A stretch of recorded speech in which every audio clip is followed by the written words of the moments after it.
तो आज आप लोगों को बताएंगे capacity of A cylindrical plate capacitor. इससे पहले आप लोगों को parallel plate capacitor with compound dielectric और स्फेरिकल प्लेट कैपेसिटर के कैपेसिटी का एक्सप्रेशन निकालने के लिए सिखाया था, और आज सिखाना है आप लोगों को सिलिंडरिकल प्लेट कैपेसिटर अर्थात बेलनाकार प्लेट संधारित्र की धारिता का व्यंजक। तो इस प्रकार से हम ये कह रहे हैं कि एक्सप्रेशन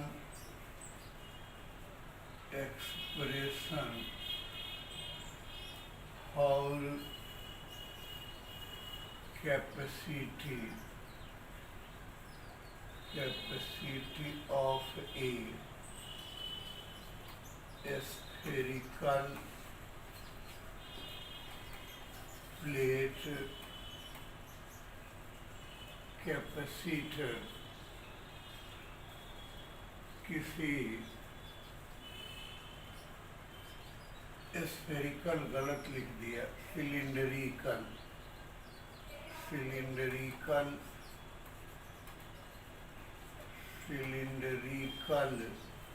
प्लेट कैपेसिटर बेलनाकार संधारित्र के धारिता का व्यंजक। तो अब क्या है कि हमने माना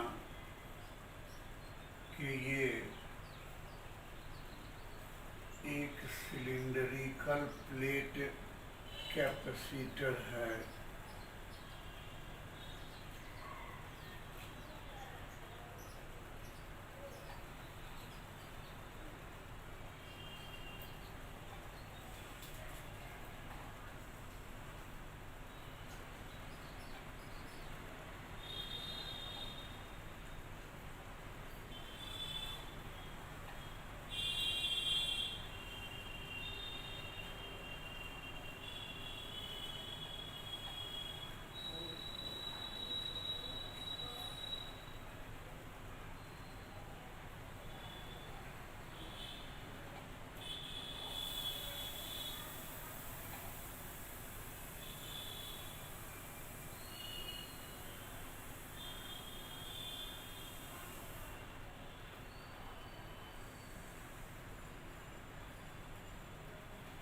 यह एक सिलिंडरिकल प्लेट कैपेसिटर है जिसके इनर प्लेट का रेडियस ए और आउटर प्लेट का रेडियस बी है।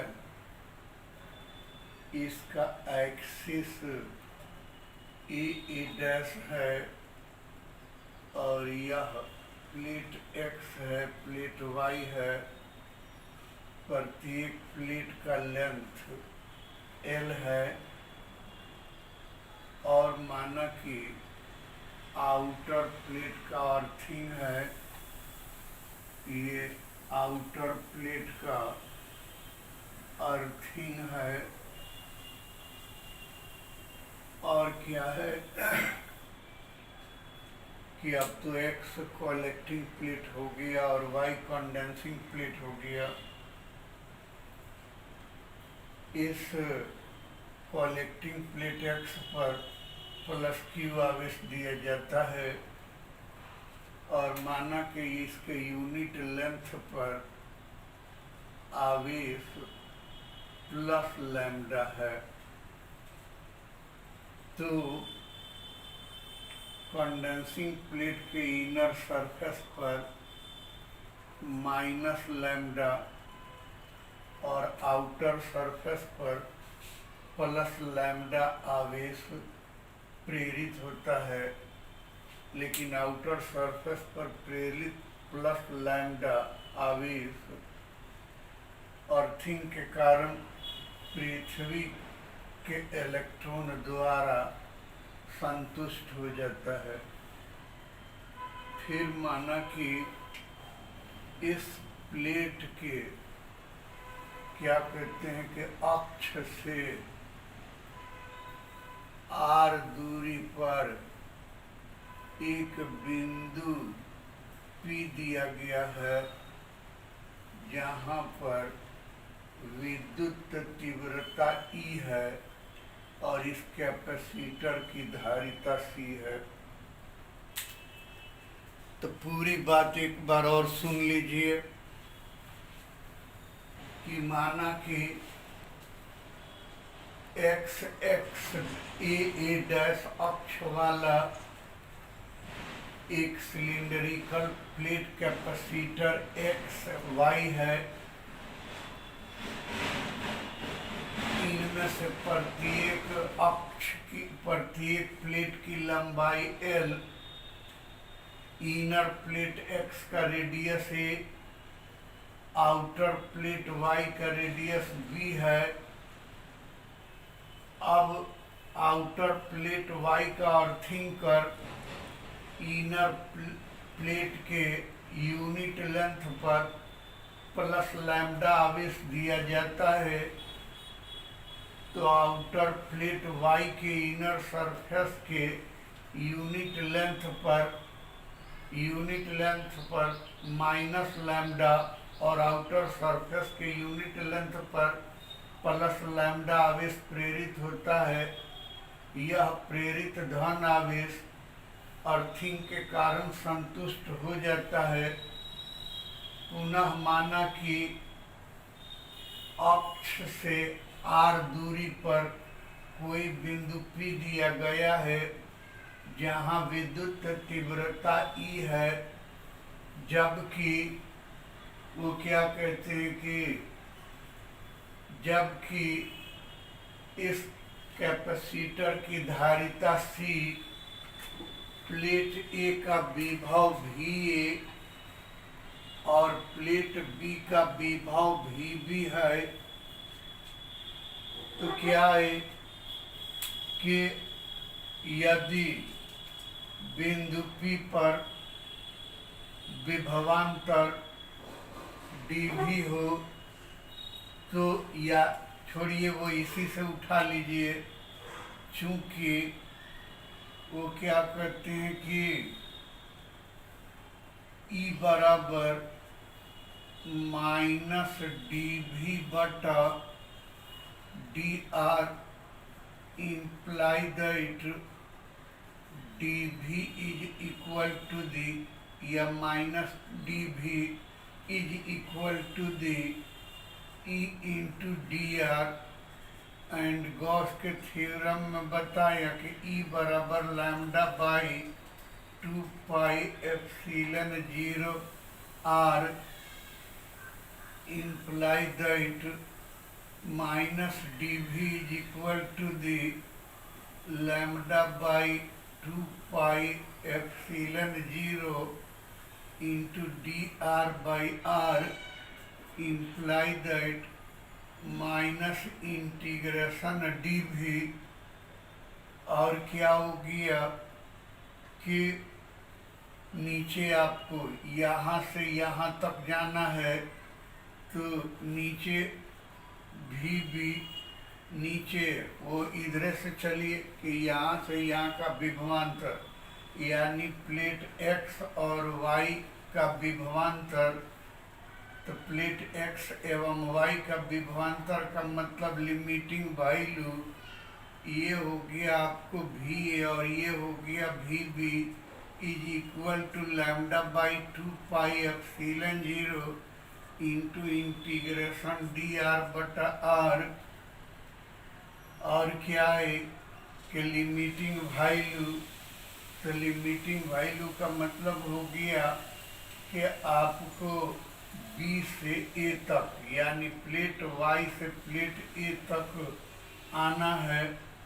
तो नीचे हो गया B, ऊपर हो गया A, इम्प्लाई दैट V, ये माइनस तो रहेगा V और VA VB बराबर lambda by 2 pi epsilon 0 into log e पर आर, और ये हो गया आपको बी, ये हो गया ई,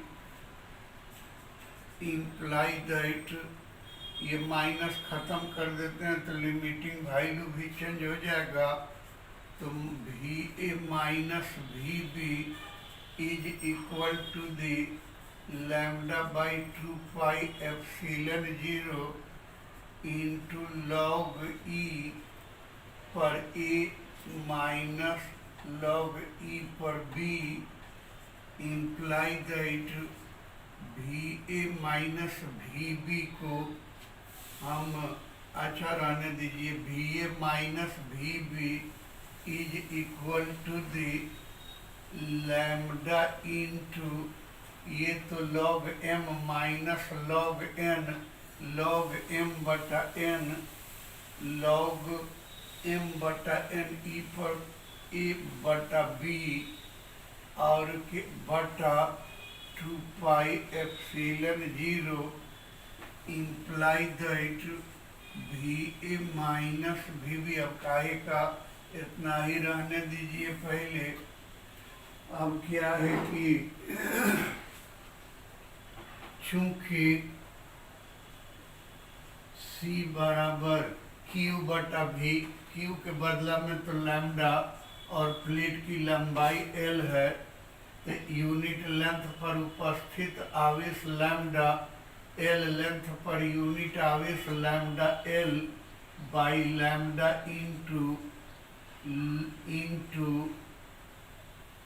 log e A by B, और ये उलट के ऊपर 2 पाई एप्सिलॉन 0, तो लैम्डा से लैम्डा तो कट जाएगा, इसलिए C बराबर 2 पाई एप्सिलॉन 0 L बटा 2.3026 लॉग 10 पर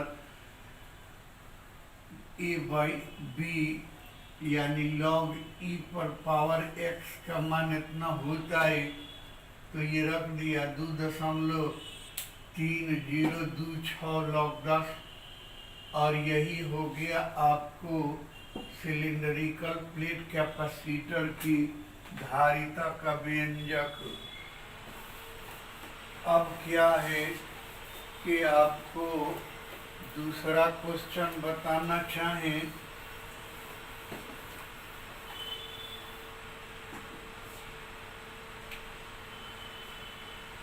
expression for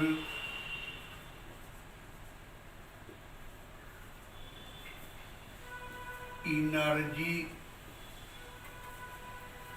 stored in a charged capacitor,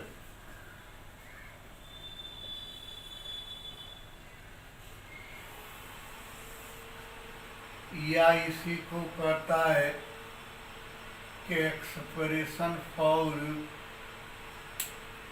energy density in A charge capacitor, charge density भी बोल देता है।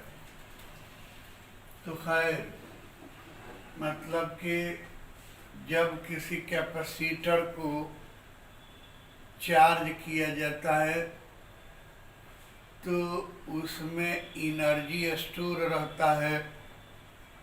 उस एनर्जी का आप जो है व्यंजक प्राप्त करें कि कितना एनर्जी स्टोर है, और इसी में 2 लाइन बढ़ा के एनर्जी डेंसिटी भी निकाल सकते हैं। तो दोनों का आंसर एक ही में कर देते हैं। तो क्या है कि हमने माना कि ये एक कैपेसिटर है एक्स वाई, इस कैपेसिटर के प्लेट वाई का अर्थिंग कर दिया गया है। दोनों प्लेट्स के बीच की दूरी d है। इस पर दिया गया आवेश प्लस Q, आवेश का सरफेस डेंसिटी सिग्मा, आवेश का एरिया अल्फा, इस पर प्रेरित आवेश माइनस क्यू और आउटर सरफेस पर प्लस क्यू आवेश प्रेरित होकर अर्थिंग के कारण न्यूट्रलाइज हो जाता है।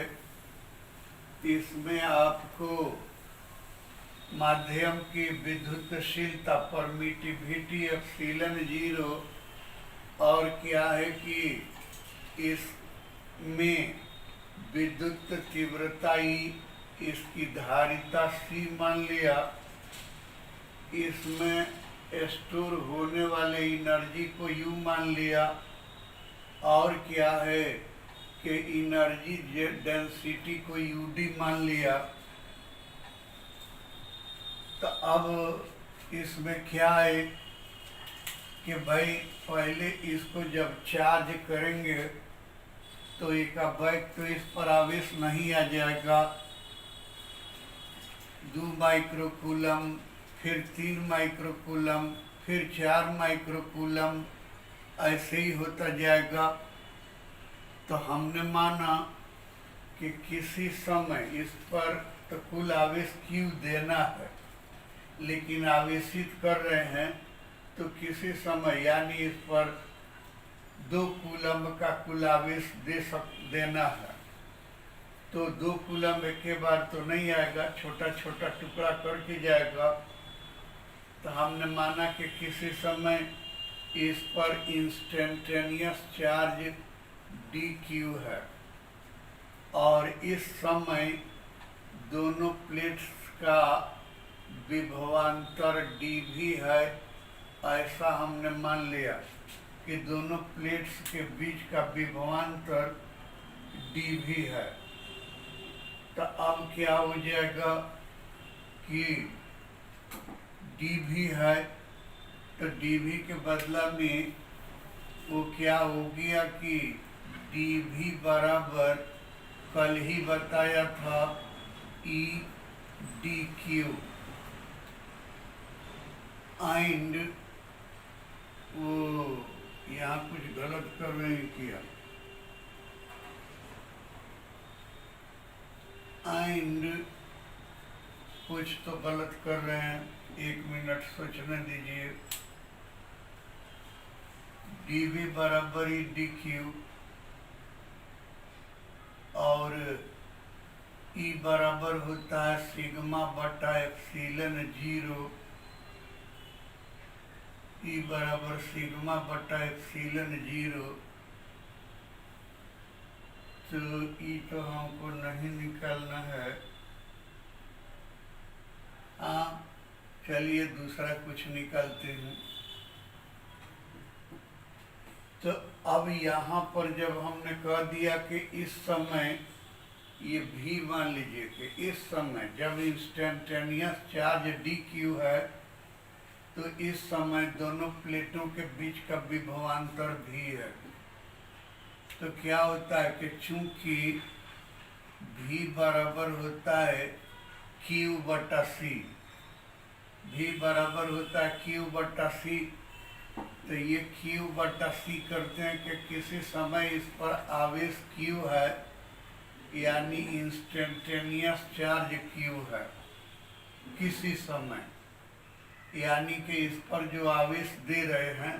तो थोड़ा सा आपको समझाने के लिए एक टुकड़ा है 2 × 10 पर पावर, या छोड़िए ना वो 2 माइक्रोकूलम्ब, ये 2-2 माइक्रोकूलम्ब करके हम भेज रहे हैं, 2-2 माइक्रोकूलम्ब करके इस पर आवेश भेज रहे हैं।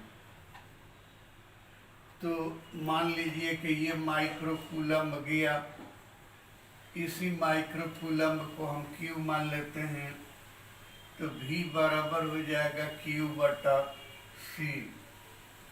और क्या हो जाएगा कि जब ये आवेश इस पर चला जाएगा तो ये तो पॉजिटिवली चार्ज हो गया, ये भी पॉजिटिव चार्ज ही है, तो दोनों के बीच में विकर्षण का बल लगेगा इस विकर्षण के बल के विरुद्ध कार्य करते हुए ये आवेश इस प्लेट पर जाएगा, तो यह कार्य कितना के बराबर हो जाएगा।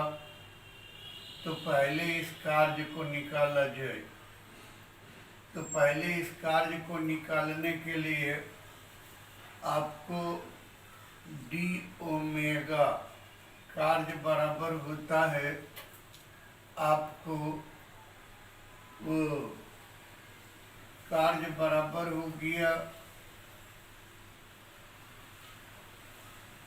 Q बटा C। कार्य बराबर हो गया V इंटू डी क्यू, क्योंकि इस आवेश को ये जो जा रहा है इस टुकड़े को हम डी क्यू मान लेते हैं कि डी क्यू करके ये टुकड़ा जा रहा है इस पर। तो अब क्या है कि इसलिए वो क्या है कि डी ओमेगा बराबर भी के बदला में क्यू बटा C into D Q imply that कुल कार्य D omega is equal to 1/c into integration Q D Q. Total कहाँ तक आपने इसको ये किया, चार्ज किया, तो 0 से लेके प्लस क्यू तक, यानी पहले इस पर आवेश 0 था और मैक्सिमम आवेश प्लस क्यू आपने दे दिया। तो 0 से क्यू तक इंटीग्रेट कर दिया, इम्प्लाई दैट ओमेगा बराबर ये 1/c इंटू क्यू स्क्वायर बटा 2, वो 0 से क्यू, ये कैपिटल क्यू। और क्या हो गया कि इम्प्लाई दैट ओमेगा बराबर 1/2c, और ये क्यू के बदला में ये और फिर 0, तो क्यू स्क्वायर बटा 2c। एंड कार्य बराबर होता है ऊर्जा, तो कर दिया कि U बराबर क्यू स्क्वायर बटा 2c एंड Q बराबर होता है Vc, क्योंकि कल भी बताया कि C बराबर Q बटा V, तो Q बराबर हो जाएगा Vc। तो ये Vc ले आके यहाँ पर रख दिया, तो इम्प्लाई दैट U बराबर 1/2 इंटू Vc बटा C, V square C square बटा C से ये कैंसिल हो जाएगा। तो इम्प्लाई दैट U बराबर 1/2 CV स्क्वायर। ये आपको इसका एनर्जी हुआ। अब इसको थोड़ा सा और चेंज करना चाहते हैं, एंड C बराबर ये पैरेलल प्लेट कैपेसिटर के लिए कल ही बताया था कि अल्फा एप्सिलॉन 0 बटा डी। कल जो पहला क्वेश्चन बताया था उसका रिजल्ट इतना ही था। तब क्या हो गया कि इम्प्लाई दैट U बराबर 1/2 और है C के बदला में अल्फा एप्सिलॉन 0 बटा, लेकिन उसमें न बैठा के अगर आप इसी में बैठा दें क्यू स्क्वायर बटा 2c में, तो सबसे अच्छा होगा। U बराबर 1/2 इंटू क्यू स्क्वायर बटा C के बदला में अल्फा एप्सिलॉन 0 बटा डी उलट के ऊपर चला गया। एंड आप लोग जानते हैं कि Q बराबर सिग्मा इंटू अल्फा, क्योंकि आपको बताया था कि सिग्मा बराबर होता है Q बटा अल्फा। तो Q बराबर, इसलिए Q बराबर अल्फा या सिग्मा अल्फा। तो ये Q के बदला में सिग्मा अल्फा रख दिया, तो 1/2 into Q square. Q square का अर्थ हो गया sigma square alpha square D by alpha epsilon zero. एक अल्फा से एक अल्फा तो काट दिया,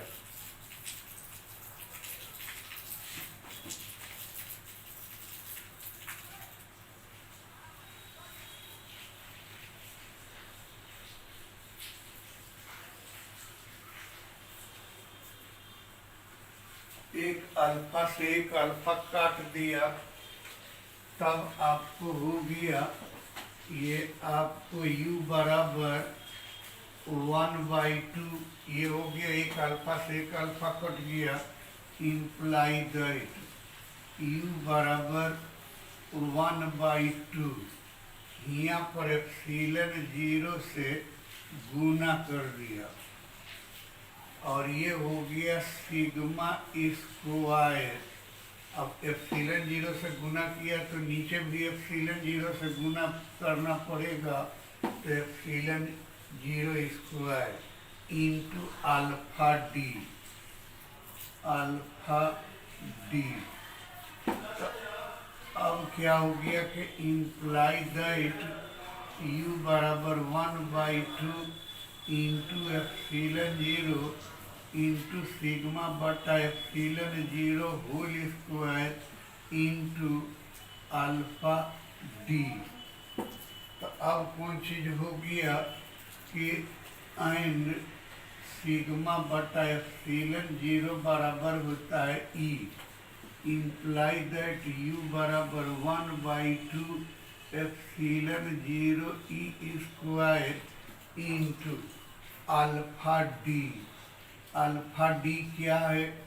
तो अल्फा डी, अल्फा क्षेत्रफल है और डी दोनों के बीच की दूरी है, तो अल्फा डी बराबर हो गया क्या?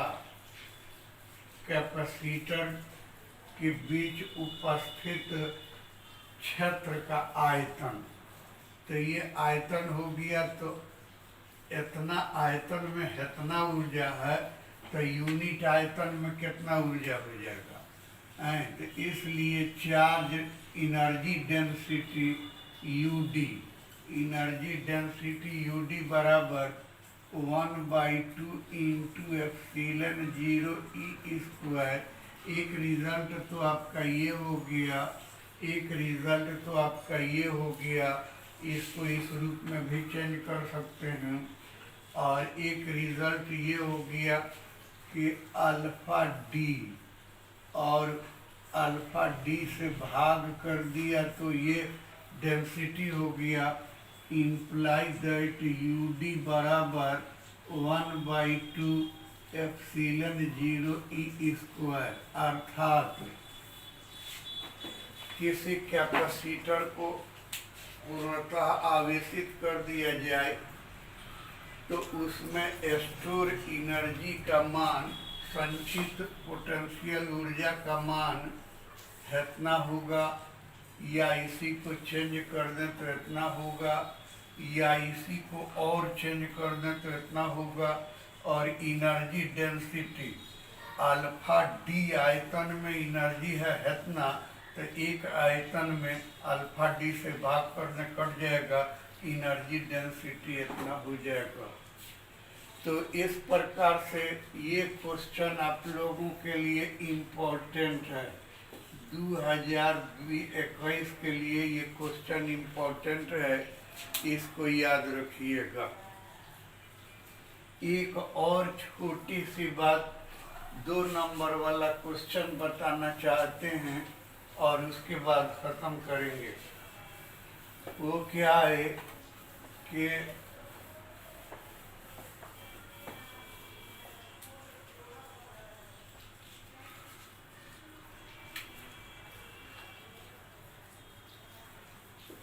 डिस्चार्जिंग पॉइंट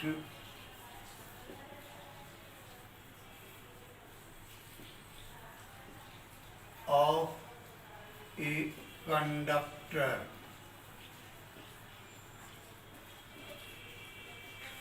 क्या है कि ये आप मान लीजिए कि किसी चालक का, मान लीजिए कि लोहे का एक छड़ लिया और ये छड़ यहाँ नोकीला है, ऐसा मान लिया।